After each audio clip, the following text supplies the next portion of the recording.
Some lines are just too stupid. I think I hit everywhere but my knee pads. What's up, dude? So today I am riding the Pivot Cycles Firebird 29, and I'm gonna give you my third impressions of the bike. I actually got out on a couple more times earlier this week, and I got it for another day or so. So I'm gonna get out and ride it in all sorts of different conditions and see how it goes. All right, let's go ride bikes. So like I was saying, this is my third impression of the bike. I got out on it during the JRA Cycles Demo Fest the other day for about an hour in the fells. The fells, not some of the tightest stuff. I mean, there is tight stuff in there.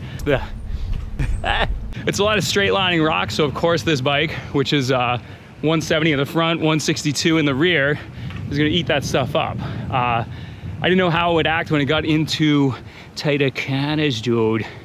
And more up, down, little fidgety, rocky stuff that I like to ride a lot. And so I'm gonna see how that goes today. What's crazy to me is that I've actually got the bike still set up in low mode, which makes it slacker and gives it a lower bottom bracket height. And so far I'm finding that it's not super pedal strikey and doesn't feel all wallowy on uphills or tight stuff. I would like to try it in high mode just to see how that goes. All right, so I did actually decide to flip this to high mode, which I think is a pretty simple endeavor. I'm just an idiot. It took me a little bit to do it, and I would need to time lapse it about 10,000 times to get through it in a short video. So, but I wouldn't hesitate to mess with this thing. All right, so nothing to it if you're not an idiot. All right, so I'll say my very first impression was that I felt like I was riding just kind of a heavy trail 429, just when I was kind of out on the fire roads or whatever. But as it got going, as the thing got up to speed, it kind of came alive. It's definitely heavier than the 429, but it's so much more capable. And right off the bat, the geometry adjustment is noticeable. You can feel slightly steeper head angle and effect. What's unbelievable to me is that you can ride a 170 bike, 162 in the rear, dude, that can actually handle silly New England trail riding, and then kind of whatever you throw at it.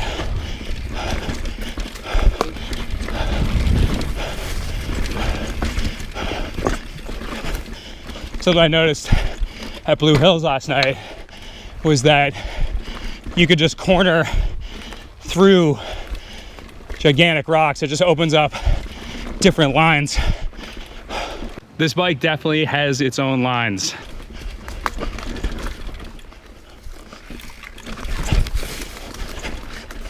That was a never before ridden line, at least by me.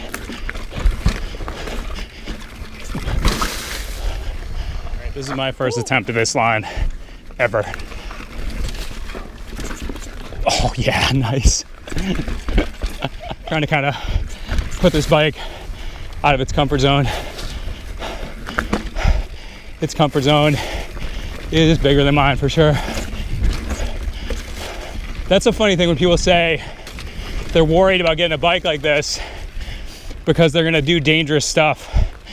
The reality is, it makes what you already do safer and makes it easier to expand your comfort zone. I never feel like I'm doing dangerous stuff. I just go a little bit farther.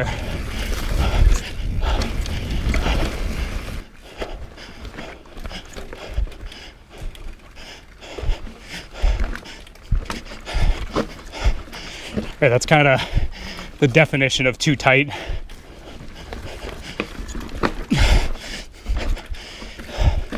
That's a hard get any day. All right, let's see how it does on this roll up to knife edge to down. The amount of smoothness this bike adds to maneuvers like that, and yes, actually I had the nose pivot there, but I do on every bike, was incredible. Let's see if I can go back up that.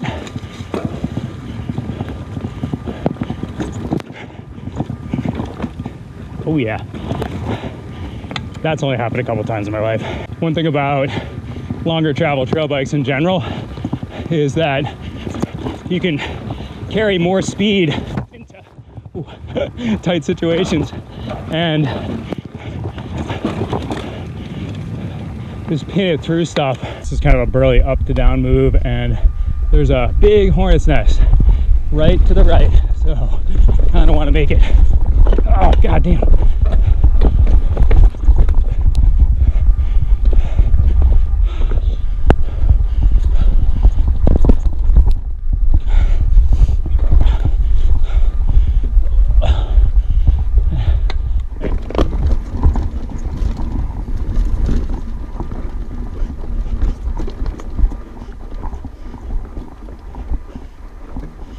It's got a lot of traction.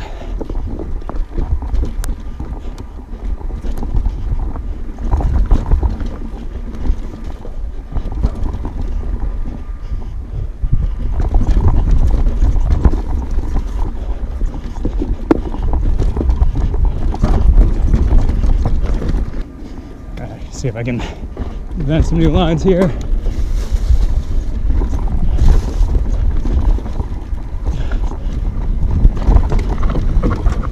Woo. All right, so started gravitating more towards big rollers and drops, but the point of today's ride is really to see how this thing does on twisty, rocky, typical East Coast trail riding.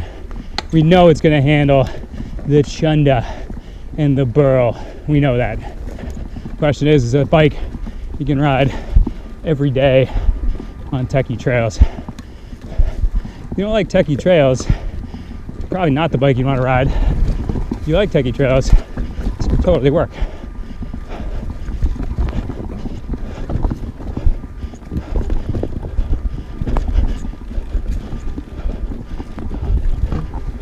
This is a good tight silly section up here.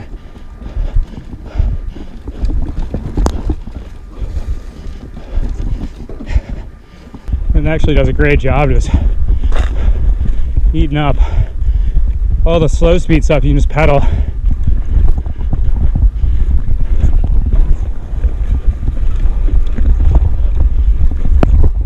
Woo! This is literally the first time I've ever done that one right.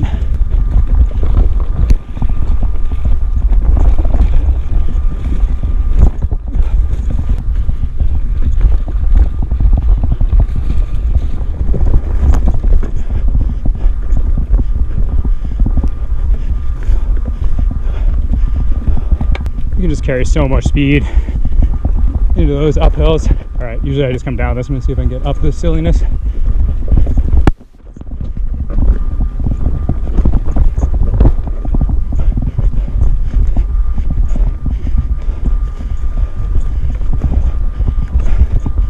Yep.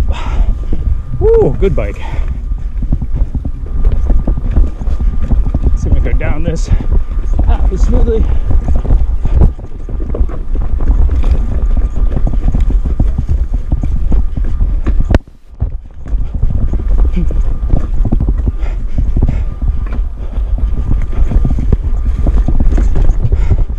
Woo.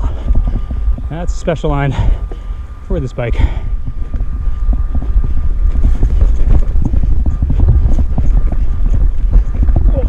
Hard any day, anyhow.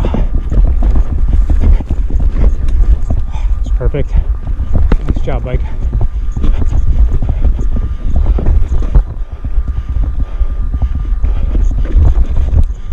Oh!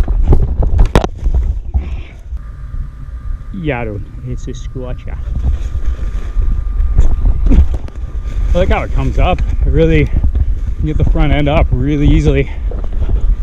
Sorry for the lack of third person tripod shots, dude, but it is the 4th of July and I gotta get to a barbecue and go drink some beers, dude.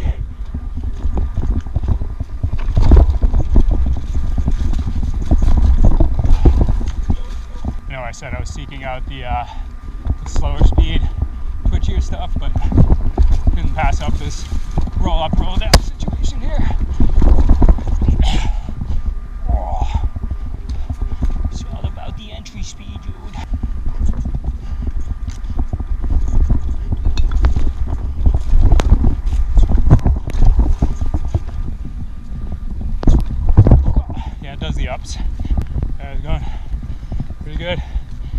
So that was my third impression of the Pivot Cycles Firebird 29. I think it went pretty well.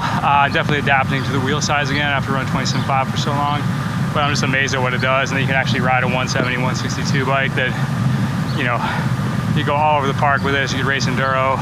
People do, but then I can go out and ride my silly New England trails here and to try to get out the Blue Hills and try to pin it down some scary stuff from my fourth impression. So look for that, and I'll see you guys later.